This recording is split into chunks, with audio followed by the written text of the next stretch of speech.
സന്തോഷത്തോടെ പറഞ്ഞു hallelujah, hallelujah. നിയമാവർത്തന പുസ്തകത്തിന്റെ 30-ാം അധ്യായം 20-ാമത്തെ വചനം നമ്മൾ ഇങ്ങനെ വായിക്കുന്നുണ്ട്. നിന്റെ ദൈവമായ കർത്താവിനെ സ്നേഹിച്ച് അവിടുത്തെ വാക്കുകേട്ട് അവിടുത്തോട് ചേർന്ന് നിൽക്കുക, നിനക്ക് ജീവനും ദീർഘായുസ് ലഭിക്കും. ഒന്ന് പറയാമോ? Hallelujah, hallelujah. നല്ല ശക്തിയോടെ ഹല്ലേലൂയ, ഹല്ലേലൂയ. അപ്പൊ ദൈവമായ കർത്താവിനെ സ്നേഹിച്ച് അവിടുത്തെ വചനം കേട്ട് അവിടുത്തോട് ചേർന്ന് നിൽക്കുമ്പോഴാണ് ഞാൻ നിത്യജീവൻ നേടുക, ഞാൻ ദീർഘായുസ് പ്രാപിക്കുക. ഈ തിരിച്ചറിവോടുകൂടെ നമുക്ക് ഈ നിമിഷങ്ങളിൽ കർത്താവിനോട് ചേർന്ന് നിൽക്കാൻ വേണ്ടിയിട്ട്, അവിടുത്തെ നന്നായിട്ട് സ്നേഹിക്കാൻ വേണ്ടിയിട്ട് ആഗ്രഹിച്ചുകൊണ്ട് ഈ വചനം കേട്ട് വചനത്താൽ നമ്മുടെ ജീവിത വഴികളെ ഒന്ന് പരിശോധിച്ച് ആത്മാവിൽ കുറേ കൂടെ അഭിഷേകം പ്രാപിക്കാനായിട്ട് ദാഹിച്ച് പ്രാർത്ഥിക്കാം. ഒരു നിമിഷം ഒന്ന് എഴുന്നേറ്റ് നിന്ന് എല്ലാവരും പരിശുദ്ധാത്മാവിൻ്റെ നിറവ് പ്രാപിക്കുകയാണ്. നമ്മളെല്ലാ പ്രാർത്ഥനകൾക്ക് മുമ്പും പരിശുദ്ധാത്മാവിനോട് പ്രാർത്ഥിക്കാറുണ്ട്. എന്തിനു വേണ്ടിയിട്ടാണത്? പരിശുദ്ധാത്മാവാണ് നമ്മളെ പ്രാർത്ഥിക്കാൻ പഠിപ്പിക്കുന്നത്. ദൈവവചനം അടിസ്ഥാനപരമായിട്ട് നമ്മളിൽ എല്ലാവരിലും വേര് പാകപ്പെടണമെങ്കിൽ ആര് നമ്മളെ സഹായിക്കണം? അതിനാണ് ഈശോ തന്നിട്ടുള്ള സഹായകനായ പരിശുദ്ധാത്മാവ് നമ്മുടെ കൂടെ ഉണ്ടാവുക. ആ ആത്മാവിൽ നിറയാൻ നമുക്ക് ഒത്തിരി ദാഹിക്കാം. കരങ്ങളൊന്ന് കൂപ്പി കണ്ണുകളിൽ നിമിഷം അടച്ചുകൊണ്ട് ദൈവത്തിൻ്റെ പരിശുദ്ധാത്മാവ് എൻ്റെ ഉള്ളിലേക്ക് ഇപ്പോൾ നിറയണമെന്ന് ആഗ്രഹിക്കുക. പ്രാർത്ഥിക്കുന്ന നിമിഷങ്ങളിൽ എൻ്റെ ഉള്ളിൽ മാത്രമല്ല, എൻ്റെ കുടുംബത്തിലുള്ള ഓരോ അംഗങ്ങളിലും, രോഗികളായോ കഷ്ടത അനുഭവിക്കുന്നവരായോ നമുക്കുള്ള എല്ലാ പ്രിയപ്പെട്ടവരിലും നിറയണമെന്നും ഹൃദയത്തിൽ ഒത്തിരി ദാഹിക്കാം. സ്നേഹത്തോടെ നമ്മുടെ ജീവിതം മുഴുവനും കർത്താവിൻ്റെ കരങ്ങളിലേക്ക് സമർപ്പിച്ചുകൊണ്ട്, പലതരത്തിൽ കഷ്ടതകളിലും വേദനകളിലും രോഗാവസ്ഥകളിലുമായിരിക്കുന്ന സഹോദരങ്ങളുണ്ടെങ്കിൽ അവരെ ഓരോരുത്തരെയും സമർപ്പിച്ചുകൊണ്ട് എല്ലാവരുടെ മേൽ ആത്മശക്തി ഇപ്പോൾ നിറയാനും പരിശുദ്ധാത്മ കൃപയാൽ എല്ലാവരും പുരിതരാകാനുള്ള ദാഹത്തോടെ ഒരു നിമിഷം പ്രാർത്ഥിക്കുകയാണ്. ഇരു കരങ്ങൾ സ്വർഗത്തിലേക്ക് ഉയർത്തട്ടെ. ദൈവത്തിൻ്റെ പരിശുദ്ധാത്മാവ് നമ്മുടെ മേൽ ഇറങ്ങി വസിക്കുന്ന ഒരു സമയമാണിത്. ദൈവവചനം കേൾക്കുന്ന നിമിഷങ്ങളിൽ തന്നെ ദൈവത്തിൻ്റെ ആത്മാവ് നമ്മളിൽ പ്രവർത്തന നിരതമാകും. ആഗ്രഹിച്ച് എല്ലാ ദൈവമക്കളും സഭയോട് ചേർന്നുള്ള ഒരു കൂട്ടായ്മയെ പ്രാർത്ഥിക്കുകയാണ്. പരിശുദ്ധ അമ്മയും വിശുദ്ധാത്മാക്കളും നമുക്ക് സഹായവും ശക്തിയും ബലവുമായിട്ട് കൂടെയുണ്ട്. നീ ആയിരിക്കുന്ന ഇടങ്ങളിൽ നിന്റെ കുടുംബത്തോടു കൂടെ ആയിരിക്കാം, നീ ഒറ്റയ്ക്കായിരിക്കാം, എങ്ങനെയും ആയിക്കൊള്ളട്ടെ. ദൈവത്തിൻ്റെ ആത്മശക്തി നിന്നിലേക്ക് നിറയാൻ പരിശുദ്ധ അമ്മയുടെയും വിശുദ്ധാത്മാക്കളുടെയും സ്വർഗീയ വ്യൂഹങ്ങളുടെയും ശക്തമായ മധ്യസ്ഥം കൂടെ ഉണ്ടാകും. ഈ അവബോധത്തോടു കൂടെ ദൈവമക്കൾ ഒരുമിച്ച് ചേർന്നൊന്ന് സ്തുതിക്കട്ടെ. ഹല്ലേലൂയ, ഹല്ലേലൂയ, ഹല്ലേലൂയ, ഹല്ലേലൂയ, ഹല്ലേലൂയ, ഹല്ലേലൂയ, ഹല്ലേലൂയ. പരിശുദ്ധാത്മാവേ, ഉന്നത ശക്തിയായവനെ, പൂർവ്വപിതാക്കളിൽ നിറഞ്ഞ ദൈവിക സാന്നിധ്യമേ, പ്രവാചകന്മാരെ നിറഞ്ഞ അവരുടെ അധരങ്ങളിൽ ദൈവവചനത്തിന്റെ അഗ്നി പകർന്നു കൊടുത്ത പരിശുദ്ധാത്മാവേ, ഇപ്പോൾ എൻ്റെ ജീവിതത്തിലേക്ക് നിറയണമേ. ഞങ്ങളായിരിക്കുന്ന അവസ്ഥകളിലേക്ക്, കുടുംബങ്ങളിലേക്ക് നിറയണമേ. രോഗാവസ്ഥകളിലേക്ക് നിറയണമേ.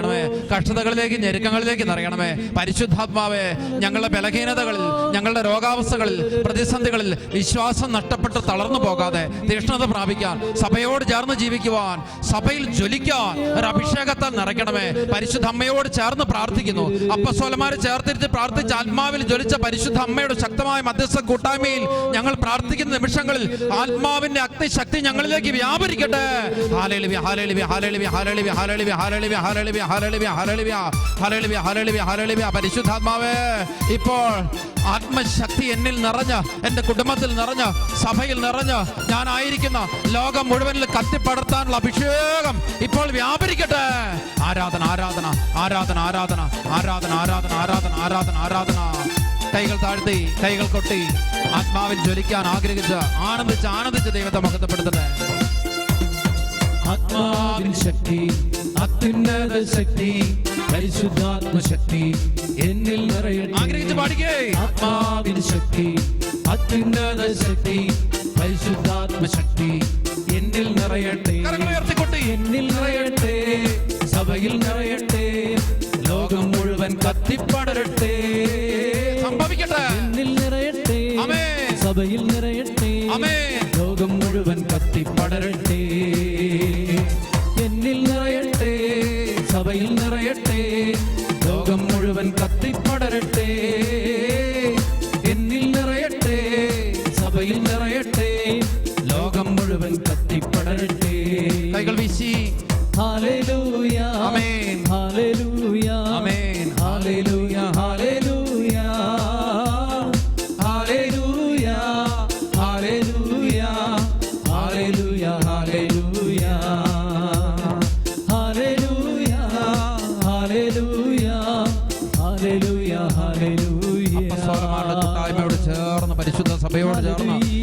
കരങ്ങൾ സ്വർഗത്തിലേക്ക് ഉയർത്തിപ്പിടിച്ച എല്ലാ ദൈവമക്കളും ഒരിക്കൽ കൂടെ കർത്താവിനെ ഒന്ന് സ്തുതിച്ച് ആരാധിക്കട്ടെ. ഹല്ലേലൂയ ഹല്ലേലൂയ ഹല്ലേലൂയ ഹല്ലേലൂയ ഹല്ലേലൂയ ഹല്ലേലൂയ ഹല്ലേലൂയ ഹല്ലേലൂയ ഹല്ലേലൂയ ഹല്ലേലൂയ ഹല്ലേലൂയ ഹല്ലേലൂയ.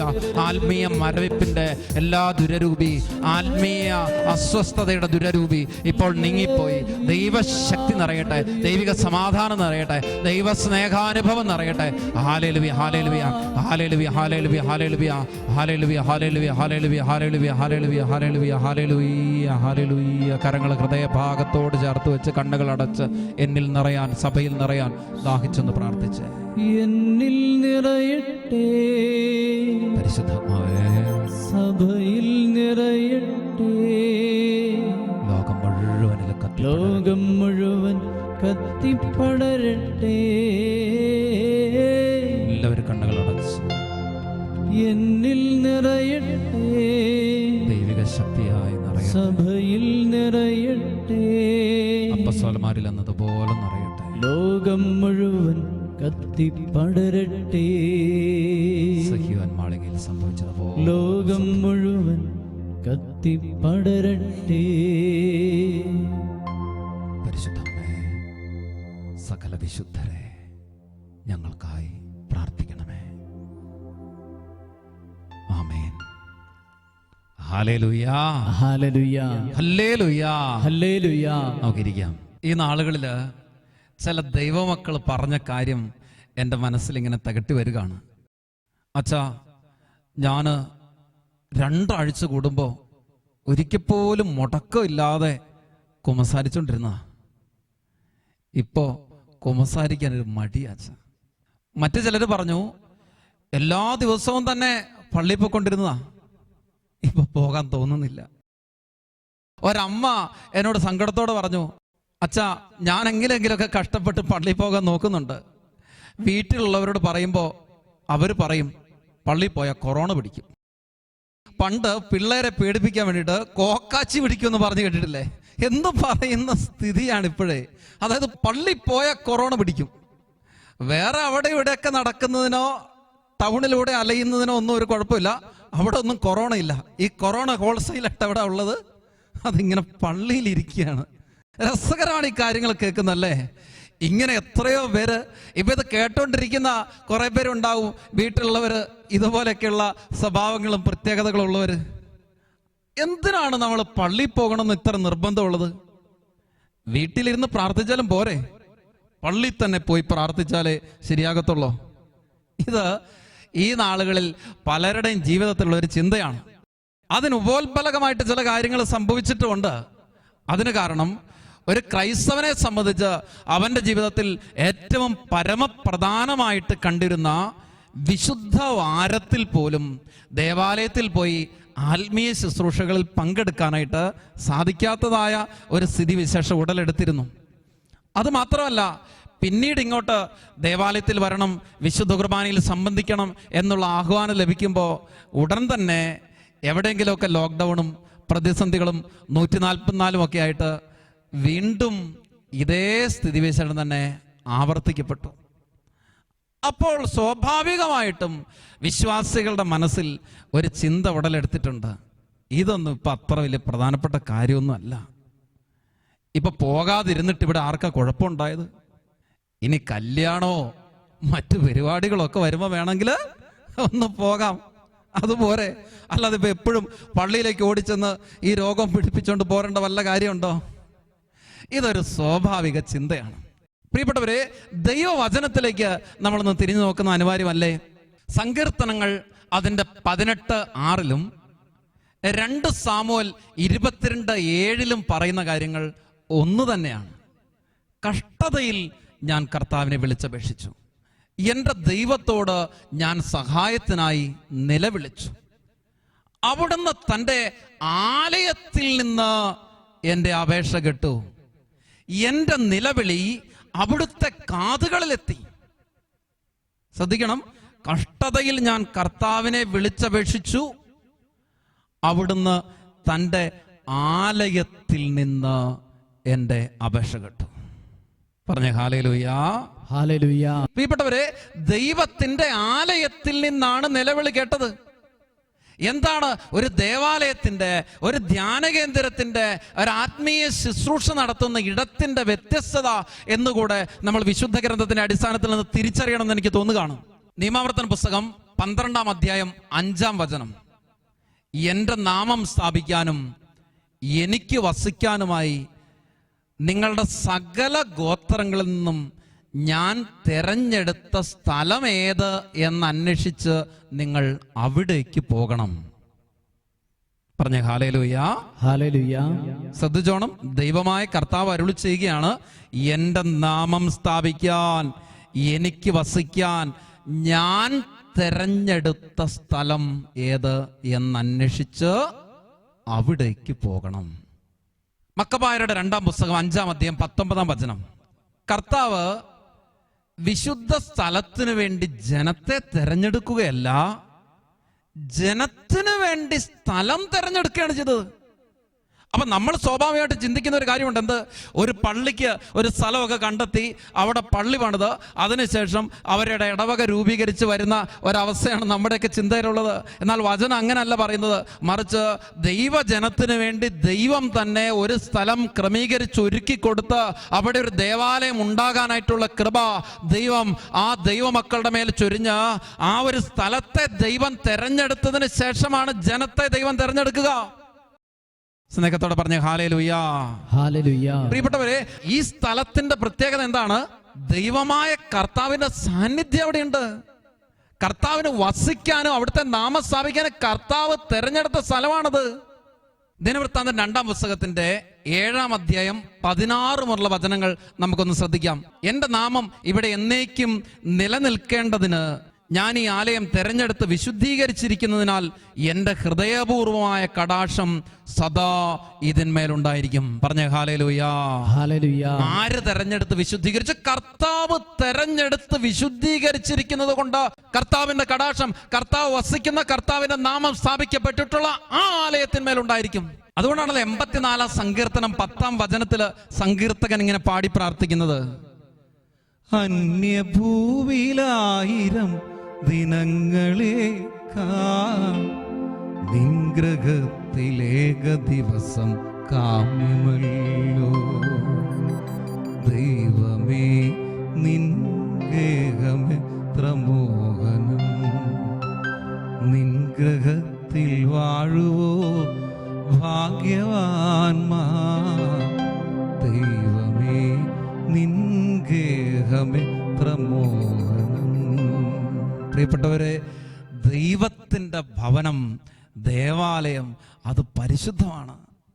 അതിനുള്ളിൽ ആയിരിക്കുക എന്നുള്ളത് ഒരു ദൈവിക കൃപയാണ്. ഈ നാളുകളിൽ ദേവാലയത്തിൽ പോകണമെന്നുള്ള ചിന്തയോ പ്രാർത്ഥിക്കണമെന്നുള്ള ചിന്തയോ കൂദാശ സ്വീകരിക്കണമെന്നുള്ള ചിന്തയോ നമ്മുടെ ജീവിതങ്ങളിൽ നഷ്ടപ്പെട്ടു പോയിട്ടുണ്ടെങ്കിൽ തിരിച്ചറിയേണ്ട വലിയൊരു സത്യം എന്ന് പറയുന്നത്, ഞാൻ ദൈവിക കൃപയിൽ നിന്ന് അകന്നുപോയി. ദൈവിക കൃപ എന്ന് പറഞ്ഞാൽ ദൈവത്തിന്റെ സൗജന്യ ദാനമാണ്. പക്ഷേ ആ സൗജന്യ ദാനത്തെ സ്വീകരിക്കാനായിട്ട് മനസ്സില്ലാത്ത വ്യക്തിയായിട്ട് ഞാൻ ഇന്ന് മാറിക്കൊണ്ട് എൻ്റെ തന്നെ ബുദ്ധിയുടെ ചിന്താഗതികൾ എന്നെ ഭരിക്കുന്നത് അനുസരിച്ച് പോകുമ്പോൾ പൗലോസ് റോമാലേഖനത്തിന് 8-ാം അധ്യായം 13-ാം വചനത്തിൽ ഓർമ്മിപ്പിക്കുന്ന ഒരു സത്യമുണ്ട്, ജഡികരായി ജീവിക്കുന്നെങ്കിൽ നിങ്ങൾ തീർച്ചയായും മരിക്കും. എന്നാൽ ശരീരത്തിന്റെ പ്രവണതകളെ ആത്മാവിൽ നിഗനിക്കുന്നെങ്കിൽ നിങ്ങൾ ജീവിക്കും. പ്രിയപ്പെട്ട ദൈവമക്കളെ, ശരീരത്തിന്റെ പ്രവണതകൾ എന്ന് പറഞ്ഞാൽ അത് ലൈംഗികത മാത്രമാണെന്ന് തെറ്റിദ്ധരിച്ചരുത്. മറിച്ച് ശരീരം, മനസ്സ് അലസമായിരിക്കാനായിട്ടുള്ള ഒരു പ്രവണത നമ്മുടെ എല്ലാവരുടെയും ജീവിതങ്ങളിലേക്ക് ഉളവാക്കും. അപ്പൊ നമ്മൾ ചിന്തിക്കും, പള്ളി പോയില്ലല്ലോ സാരമില്ല, പ്രാർത്ഥിച്ചില്ലല്ലോ സാരമില്ല. ഒന്ന് ചിന്തിച്ചു നോക്കിയേ, മുട്ടുകുത്തി നിന്ന് കുറേ നേരം പ്രാർത്ഥിക്കുമ്പോൾ ഒരല്പസമയം ഒന്ന് എഴുന്നേപ്പിച്ച് നിർത്തിയായിരുന്നെങ്കിൽ എന്ന് ചിന്തിക്കാറില്ലേ? കുറച്ച് സമയം എഴുന്നേറ്റ് നിൽക്കുമ്പോൾ എന്താ തോന്നുന്നത്? ഇനി എവിടെയെങ്കിലും കുറച്ച് സമയം ഇരുന്നൊന്ന് പ്രാർത്ഥിക്കണം. നമ്മൾ കട്ടിലോ മറ്റോ ഒന്ന് ഇരുന്ന് കുറച്ചു നേരം പ്രാർത്ഥിച്ചു നോക്കി, ഒരല്പസമയം കഴിയുമ്പോൾ എന്ത് തോന്നാം? ഇനി ഇങ്ങ് കിടന്ന് പ്രാർത്ഥിച്ചാലും പോരെ. ഇത് ആരുടെയും കുഴപ്പമല്ല, പിന്നെന്താണ്? ഇത് ശരീരത്തിന്റെ സ്വാഭാവിക പ്രവണതയാണ്. പൗലോസ് ഓർമ്മിപ്പിക്കുന്നത്, ശരീരത്തിന്റെ ഈ സ്വാഭാവിക പ്രവണതയെ ഞാൻ അതിജീവിക്കാനായിട്ട് പരിശ്രമിക്കുമ്പോഴാണ് എൻ്റെ ഉള്ളിലെ ആത്മശക്തി എന്നിൽ ഉണരുക. അവിടെയാണ് ദൈവത്തിന്റെ ആത്മാവിൽ നയിക്കപ്പെടുന്ന ഒരു വ്യക്തിയായിട്ട് ഞാൻ മാറുന്നതും ദൈവിക കൃപയെ സ്വീകരിക്കുന്നതും ദൈവിക ജ്ഞാനത്താൽ പൂരിതമായി നന്മ തിന്മകളെ വിവേചിച്ചറിയാനും എനിക്ക് സാധിക്കുക. പ്രിയപ്പെട്ട ദൈവമക്കളെ, ഈ നാളുകളിൽ പലതരത്തിലുള്ളതായ വാർത്തകളും സോഷ്യൽ മീഡിയയുടെ വല്ലാത്തൊരു സ്വാധീനവും ഒത്തിരിയേറെ മക്കളുടെ ജീവിതങ്ങളിലേക്ക് ലോക ചിന്താഗതികളെ വിതയ്ക്കാനായിട്ട് കാരണമായി. അപ്പോഴെന്താ സംഭവിച്ചിട്ടുള്ളത്? നല്ലതും പ്രീതികരവും പരിപൂർണവുമായത് എന്തെന്ന് വിവേചിച്ചറിയാനായിട്ടുള്ള വിവേചന ശക്തിയോ ജ്ഞാനമോ ഇല്ലാതെ നമ്മൾ അധപ്പതിച്ചു പോയി. പ്രിയപ്പെട്ട ദൈവമക്കളെ, നമ്മൾ നേടിയെടുക്കേണ്ടത് ഒരു ദൈവിക ജ്ഞാനത്തിന്റെ അഭിഷേകമാണ്. എന്തുകൊണ്ട് ദേവാലയത്തിൽ പോകണം, എന്തുകൊണ്ട് കൂദാശകൾ സ്വീകരിക്കണം, എന്തുകൊണ്ട് പ്രാർത്ഥിക്കണം, ഈ ഒരു തിരിച്ചറിവ് ദൈവമക്കളുടെ ഉള്ളിൽ ആഴപ്പെടണം. ദേവാലയം ദൈവിക സാന്നിധ്യമുള്ള ഇടമാണ്, ദൈവിക ശക്തിയുടെ ഇടമാണ്, അവിടെ ദൈവം വസിക്കുന്ന ഇടമാണ്. നമ്മളൊന്ന് ചിന്തിച്ചു നോക്കിയേ, വിശുദ്ധ ബൈബിളില് ഉൽപ്പത്തി മുതൽ വെളിപാട് വരെയുള്ള ഗ്രന്ഥങ്ങളില് എത്രയോ ഇടങ്ങളിലാണ് ദൈവാലയത്തിന്റെ പരിശുദ്ധിയെയും അതിന്റെ പവിത്രതയെയും അവിടെയുള്ള ദൈവിക സാന്നിധ്യത്തെയും കുറിച്ച് ഓർമ്മിപ്പിക്കുക. ലൂക്കാസ് സുവിശേഷത്തിന്റെ 2-ാം അധ്യായത്തിന്റെ 41-42 വചനങ്ങളിൽ നമ്മൾ വായിക്കുന്നുണ്ട് ഇപ്രകാരം: അവന്റെ മാതാപിതാക്കൾ ആണ്ടുതോറും പെസഹാ തിരുനാളിന് ജെറുസലമിൽ പോയിരുന്നു. അവന് 12 വയസ്സായപ്പോൾ പതിവനുസരിച്ച് അവർ തിരുനാളിന് പോയി. അതായത് ഒരു തിരുക്കുടുംബത്തിന്റെ ചൈതന്യമാണ് എല്ലാ വർഷവും പെസഹാ തിരുനാളിനോടനുബന്ധിച്ച് മുടക്കമില്ലാതെ ദേവാലയ സന്ദർശനം നടത്തുക എന്നുള്ളത്. അപ്പോൾ ഈശോ മിശിഹായുടെ വളർച്ച എവിടെയാ പ്രിയപ്പെട്ടവരെ? അത് ദേവാലയത്തോട് ബന്ധപ്പെട്ട. തൻ്റെ ദൗത്യം അവിടുന്ന് ആരംഭിക്കുന്നത് സിനഗോഗിൽ പ്രവേശിച്ച് പ്രാർത്ഥിക്കാൻ എഴുന്നേറ്റ് നിന്ന് യെശയ്യാ പ്രവാചകന്റെ ഗ്രന്ഥം വായിച്ചുകൊണ്ടാണ്. ലൂക്കാസ് സുവിശേഷകൻ തൻ്റെ സുവിശേഷം അവസാനിപ്പിക്കുന്നത് അത് അവർ സദാ ദേവാലയത്തിൽ ഒരുമിച്ചുകൂടി പ്രാർത്ഥിച്ചുകൊണ്ടിരുന്നു എന്ന് പറഞ്ഞുകൊണ്ടാണ്. അപ്പോൾ തിരിച്ചറിയേണ്ട ഒന്നെന്താണ്? ദേവാലയ കേന്ദ്രീകൃതമായ ഒരാത്മീയ ജീവിതത്തിൻ്റെ അനിവാര്യത എന്താണെന്ന് ക്രൈസ്തവ മക്കൾ തിരിച്ചറിയണം. അച്ഛാ, ഈ നാളുകളിൽ പള്ളി പോകാൻ പറ്റത്തില്ലല്ലോ എന്നുള്ള ചോദ്യം ചിലരുടെ മനസ്സിൽ ഉയരുന്നുണ്ടാകും. പക്ഷേ ഞാൻ പറഞ്ഞു വെക്കുന്നത്, നമ്മുടെ ഉള്ളിൽ ദേവാലയത്തിലേക്ക് പോകാനായിട്ടുള്ള ഒരഭിവാഞ്ച കിടക്കുന്നുണ്ടോ? ഉണ്ടെങ്കിൽ അത് മതി. ഒരുപക്ഷെ നീ ആയിരിക്കുന്ന സ്ഥലങ്ങളിൽ ലോക്ക്ഡൗണോ മറ്റ് പ്രശ്നങ്ങളോ ഒക്കെ ആയിരിക്കാം. ദേവാലയത്തിൽ പോകാൻ സാധിക്കാത്ത വിധത്തിലുള്ളതായ പ്രതിസന്ധി ഉണ്ടായിരിക്കാം. പക്ഷെ അവിടെയും ആ ഒരവസ്ഥ മാറ്റപ്പെടുമ്പോൾ ആവേശത്തോടെ ദേവാലയത്തിലേക്ക് പോകാൻ നിന്നെ പ്രേരിപ്പിക്കുന്ന ഒരു അരൂപി ഉണ്ടെങ്കിൽ അത് ദൈവത്തിൻ്റെ അരൂപിയാണ്, അത് ദൈവത്തിൻ്റെ ആത്മാവാണ്. ഇതൊന്നും ഇല്ലാതെ ഓൺലൈൻ കുർബാനകളോ ശുശ്രൂഷകളോ പോലും പങ്കെടുക്കാനായിട്ട് താല്പര്യം ഇല്ലാത്ത രീതിയിൽ ഞാൻ ഇന്ന് അധപ്പതിച്ചു പോയിട്ടുണ്ടെങ്കിൽ തിരിച്ചറിയേണ്ടത്, ഞാൻ ദൈവിക കൃപയുടെ വേലിക്കെട്ടിന് പുറത്ത് ചാടിയിട്ടുണ്ട്. ദൈവിക കൃപ ഞാൻ നഷ്ടപ്പെടുത്തി കളഞ്ഞിട്ടുണ്ട്. ഈ നാളുകളിൽ ലോകത്തിന്റെ വശ്യതകളോ വ്യാമോഹങ്ങളോ വാർത്തകളോ അത് നൽകുന്ന സുഖേച്ഛകളോ അതിന്റെ തെറ്റിദ്ധാരണകളോ എൻ്റെ ഉള്ളിലേക്ക് കടന്നുകൂടി സഭയിൽ നിന്ന് ദൈവിക കാര്യങ്ങളിൽ നിന്ന് കൂദാശകളിൽ നിന്ന് ഞാൻ അറിയാതെ എന്നെ അടർത്തിയെടുത്തിട്ടുണ്ട്. അത് അപകടത്തിലേക്കോ നാശത്തിലേക്കുള്ള പോക്കാ. ദൈവമക്കളെ, നമ്മൾ ഓർക്കണം, ആദിമ ക്രൈസ്തവ സമൂഹം പ്രാർത്ഥന, അപ്പം മുറിക്കൽ ശുശ്രൂഷ, അപ്പസ്തോലന്മാരുടെ പ്രബോധനം എന്നിവയിൽ കൂട്ടിച്ചേർക്കപ്പെട്ട ഒരു മനസ്സോടുകൂടിയാ അവിടെയാണ് പരിശുദ്ധാത്മാവിന് നിറവുണ്ടായത്. കൊർണേലിയസിന്റെ ഭവനത്തിൽ ഒട്ടനവധി പേർ ഒരുമിച്ച് ചേർന്നപ്പോഴാണ് ആത്മാവിന് നിറവുണ്ടായത്. അതുകൊണ്ടാണ് ഹെബ്രായർ ലേഖനത്തിന്റെ 10-ാം അധ്യായം 25-ാമത്തെ വചനത്തിൽ ലേഖനകർത്താവ് ഇങ്ങനെ ഓർമ്മിപ്പിക്കുന്നത്: ചിലർ ചെയ്യാറുള്ളത് പോലെ നമ്മുടെ സഭായോഗങ്ങൾ നാം ഉപേക്ഷിക്കരുത്. മാത്രമല്ല, ആ ദിനം അടുത്തു വരുന്നത് കാണുമ്പോൾ നിങ്ങൾ പരസ്പരം കൂടുതൽ കൂടുതൽ പ്രോത്സാഹിപ്പിക്കുകയും വേണം. അപ്പൊ സഭായോഗം വരുമ്പോൾ, ഒരുമിച്ച് ചേരാനുള്ള അവസരങ്ങൾ വരുമ്പോൾ നമ്മൾ പരസ്പരം പ്രോത്സാഹിപ്പിച്ചുകൊണ്ട് മറ്റുള്ളവരെ അതിന് ആഹ്വാനം ചെയ്തുകൊണ്ട് മുന്നിട്ടിറങ്ങണം. ഈ ഒരു ചൈതന്യവും കൂട്ടായ്മയാണ് നമ്മുടെ പൂർവ്വകാല വിശ്വാസത്തിന്റെ അടിത്തറയും ബലവും എന്ന് പറയുന്നത്. ദൈവമക്കളെ, അത് നഷ്ടപ്പെടുത്തിക്കൊണ്ട് നമ്മൾ ജീവിച്ചാൽ ക്രൈസ്തവ ജീവിതം അധപ്പതിച്ച് കേട്ടോ. നമ്മുടെ ആത്മീയത ശരിയല്ല കേട്ടോ. നമ്മുടെ ഈ പോക്ക് നാശത്തിലേക്കാണ് കേട്ടോ. അതുകൊണ്ട് അത് വരുത്തി വെക്കരുത്. മറിച്ച് സഭയോട് ചേർന്ന്, ദേവാലയത്തോട് ചേർന്ന്, പൗരോഹിത്യത്തോട് ചേർന്ന്, ദൈവം സ്ഥാപിച്ച കൂദാശകളോട് ചേർന്ന് നമ്മുടെ ജീവിതങ്ങളെ വിശുദ്ധീകരിക്കണമേ എന്ന് നിരന്തരം പ്രാർത്ഥിച്ചുകൊണ്ട് ദൈവിക കൃപയുടെ ചൈതന്യത്തെ നമ്മുടെ ജീവിതത്തിലേക്ക് സ്വന്തമാക്കുവാൻ അതീവ തീക്ഷ്ണതയോടെ ശ്രമിക്കണം. ഒത്തിരി ആഗ്രഹത്തോടുകൂടെ ഈ നാളുകളിൽ കുമ്പസാരിക്കുന്ന വ്യക്തികളെ കണ്ടുപറ്റിയിട്ടുണ്ട്. ഒത്തിരി ദാഹിച്ച് ഒരു കുർബാനയിൽ പങ്കെടുക്കാനായിട്ട് ഓടിയെത്തുന്ന വ്യക്തികളെ കണ്ടെത്തിയിട്ടുണ്ട്. അവരുടെ ജീവിതങ്ങളെ സന്തോഷത്തോടെ സ്നേഹത്തോടെ അനുസ്മരിക്കുകയാണ്. അവർക്ക് തിരിച്ചറിയാം, ദൈവം എന്നോട് ഒരുപാട് കൃപ കാണിച്ചുകൊണ്ട് ദൈവിക കൃപ എന്നിലേക്ക് നൽകുന്നുണ്ടെന്ന്. ഈ തിരിച്ചറിവോ അവബോധമോ ഇല്ലാത്ത എല്ലാ മക്കളും ഹൃദയം നുറുങ്ങി പ്രാർത്ഥിക്കണം. ദൈവമേ, എന്നോട് കരുണ തോന്നണമേ, ദൈവമേ എന്നിലേക്ക് കൃപ പകരണമേ എന്ന് ഈ ആരാധനയുടെ നിമിഷങ്ങളിൽ ഹൃദയം തുറന്ന് പ്രാർത്ഥിച്ച് ദൈവാത്മാവിനാൽ പൂരിതരാകാൻ നമുക്ക് ഇടയാകട്ടെ. കർത്താവ് നമ്മളെല്ലാവരെയും സമൃദ്ധമായിട്ട് അനുഗ്രഹിക്കട്ടെ.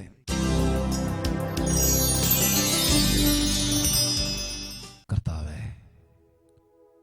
18 സങ്കീർത്തനത്തിൻ്റെ 6-ാം വചനം എൻ്റെ ഹൃദയത്തിൽ പതിയുന്നുണ്ട്. കഷ്ടതയിൽ ഞാൻ കർത്താവിനെ വിളിച്ചപേക്ഷിച്ചു.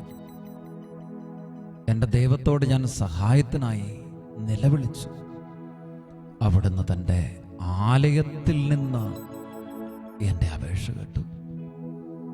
കർത്താവേ, എന്നും അങ്ങയുടെ ആലയം, അങ്ങയുടെ നാമം സ്ഥാപിക്കാനും അങ്ങയ്ക്ക് വസിക്കാനുമായി അവിടുന്ന് തെരഞ്ഞെടുത്ത ഇടമാണെന്ന് ഞാൻ തിരിച്ചറിയുന്നു. അങ്ങയുടെ സാന്നിധ്യത്തിന് പ്രകാശം അവിടെ ഓരോ നിമിഷവും ദീപ്തമാണ്. ഓ യേശോ, കൂദാശ സ്വീകരണത്തിലൂടെ, വചനശ്രവണത്തിലൂടെ എൻ്റെ ജീവിതത്തെ വിശുദ്ധീകരിക്കാൻ അവിടുന്ന് സ്ഥാപിച്ച പരിശുദ്ധ സഭയെ ഓർത്ത്, ഞങ്ങൾക്കായി നൽകിയിട്ടുള്ള ദേവാലയത്തെ ഓർത്ത് ഞങ്ങൾ അങ്ങയോട് നന്ദി പറയുന്നു. കർത്താവേ, സഭയിൽ ശുശ്രൂഷ ചെയ്യാൻ അവിടുന്ന് തിരഞ്ഞെടുത്തിട്ടുള്ള എല്ലാ വൈദികരെ, സന്യസ്തരെ ഓർത്ത് അങ്ങയെ മഹത്വപ്പെടുത്തുന്നു. ഓ കർത്താവേ, അങ്ങയുടെ സാന്നിധ്യം നിറഞ്ഞു നിൽക്കുന്ന ആ ഇടം എത്രയോ മനോഹരമാണ്, എത്രയോ മഹോന്നതമാണ്. ദൈവത്തിൻ്റെ മഹത്വം ഇറങ്ങി വരുന്ന, ഏലിയായും എലീഷായും പ്രാർത്ഥിച്ചപ്പോൾ അഗ്നി ഇറങ്ങിയിട്ടുള്ള ബലിപീഠങ്ങളുടെ ഓർമ്മ ഞങ്ങളുടെ ഹൃദയങ്ങളെ ജ്വലിപ്പിക്കുന്നുണ്ട്. ഓ ദൈവമേ, ഓരോ ദേവാലയത്തിലെയും ബലിപീഠങ്ങൾ അവിടുത്തെ അഗ്നി ഇറങ്ങുന്ന ഇടങ്ങളാണെന്ന് ഞങ്ങൾ തിരിച്ചറിയുന്നു. അവിടുത്തെ അനുഗ്രഹത്തിന്റെ പ്രകാശം പൊഴിയുന്ന ഇടങ്ങളാണെന്ന് ഞങ്ങൾ തിരിച്ചറിയുന്നു. അനുഗ്രഹത്തിന്റെ പേമാരി പെയ്തിറങ്ങുന്ന ഇടങ്ങളാണെന്ന് ഞങ്ങൾ തിരിച്ചറിയുന്നു. ഓ കർത്താവേ, ഈ നിമിഷങ്ങളിൽ ഞങ്ങളുടെ ജീവിതങ്ങൾ മുഴുവനും അങ്ങേ സന്നിധിയിലേക്ക് സമർപ്പിച്ച് ദേവാലയങ്ങളെ ഓർത്ത്, സഭയെ ഓർത്ത്, വൈദികരെ ഓർത്ത്, സന്യസ്തരെ ഓർത്ത് ഞങ്ങൾ അങ്ങേ സ്തുതിക്കുന്നു. ഹല്ലേലൂയ, ഹല്ലേലൂയ, ഹല്ലേലൂയ, ഹല്ലേലൂയ, ഹല്ലേലൂയ. ആരാധിക്കുന്ന കർത്താവേ, സകല നന്മകളുടെയും ഉറവിടമായ പരിശുദ്ധ സഭയോർത്ത് നന്ദി പറഞ്ഞ് കർത്താവേ, മുടിചോടി നിൽക്കുന്ന സഭയോർത്ത് നന്ദി പറഞ്ഞ് മഹത്വപ്പെടുത്തുന്ന കർത്താവേ, ഹല്ലേലൂയ, ഹല്ലേലൂയ, ഹല്ലേലൂയ, ഹല്ലേലൂയ, ഹല്ലേലൂയ, ഹല്ലേലൂയ, ഹല്ലേലൂയ, ഹല്ലേലൂയ, ഹല്ലേലൂയ, ഹല്ലേലൂയ, ഹല്ലേലൂയ, ഹല്ലേലൂയ. ഓ കർത്താവേ, അങ്ങ് വസിക്കുന്ന ആലയം എത്രയോ മഹോന്നതമാണ്. അന്യഗ്രഹത്തിൽ വസിക്കുന്നതിനേക്കാൾ എത്രയോ അഭികാമ്യമാണ്. ദൈവമേ, നിന്നോട് കൂടെ ഏതാനും നിമിഷങ്ങൾ, ഈ നിമിഷങ്ങളിൽ സ്നേഹത്തോടെ അങ്ങയുടെ പരിശുദ്ധ നാമത്തെ സങ്കീർത്തകനോട് ചേർന്ന് ഞങ്ങൾ ആരാധിക്കട്ടെ. ദൈവമേ, നിൻ ഗേഹമെത്ര മോഹനം, നിൻ ഗൃഹത്തിൽ വാഴുവോ ഭാഗ്യവാന്മാർ. ദൈവമേ, നിൻ ഗേഹമെത്ര മോഹനം, കണ്ണുകൾ നിൻ ദിവ്യശോഭ തഴുകി നിൽപ്പൂ, കാതുകൾ നിൻ വാണിയിൽ മുഴുകി നിൽപ്പൂ. അന്യഭൂവിലായിരം ദിനങ്ങളെ സുന്ദരമാണ് നിൻ ഗ്രഹത്തിലേക ദിവസം കാമ്യമല്ലോ. അന്യഭൂവിലായിരം ദിനങ്ങളെ തിരിച്ചറിവോടെ പ്രാർത്ഥിക്കുന്നു. നിൻ ഗ്രഹത്തിലേക ദിവസം കാമ്യമല്ലോ. ദൈവമേ, അങ്ങയുടെ ആലയം അങ്ങേക്ക് വസിക്കാൻ തെരഞ്ഞെടുത്ത അങ്ങയുടെ നാമം സ്ഥാപിക്കപ്പെട്ടുള്ള സകല തിന്മകളുടെ മേലെ അധികാരമുള്ള ഇടം, അവിടുന്ന് വിശുദ്ധീകരിച്ച ഇടം, അങ്ങയുടെ പരിശുദ്ധി വെളിപ്പെടുന്ന ഇടം. ഓ ദൈവമേ, നന്ദി പറഞ്ഞ് പ്രാർത്ഥിക്കുന്നു. ഈ ഈ നിമിഷങ്ങളിൽ ഈ ആത്മീയ ശുശ്രൂഷകളിൽ പങ്കെടുക്കുന്ന ഞങ്ങളുടെ ഓരോ ജീവിതങ്ങളെ, കുടുംബങ്ങളെ ഇപ്പോൾ തന്നെ അവിടുന്ന് കരങ്ങൾ ഉയർത്തി ആശീർവദിക്കണമേ. കർത്താവെ, സഭയോട് ചേർന്ന് ജീവിക്കാൻ, കൂദാശകളോട് ഐക്യപ്പെട്ട് ജീവിക്കുവാൻ, ദേവാലയ കേന്ദ്രീകൃതമായ ഒരു ആത്മീയ ജീവിതം കെട്ടിപ്പടുക്കുവാൻ എല്ലാ മക്കളിലേക്ക് വളരെ അഭിഷേകം നിറയട്ടെ എന്ന് പ്രാർത്ഥിക്കുന്നു.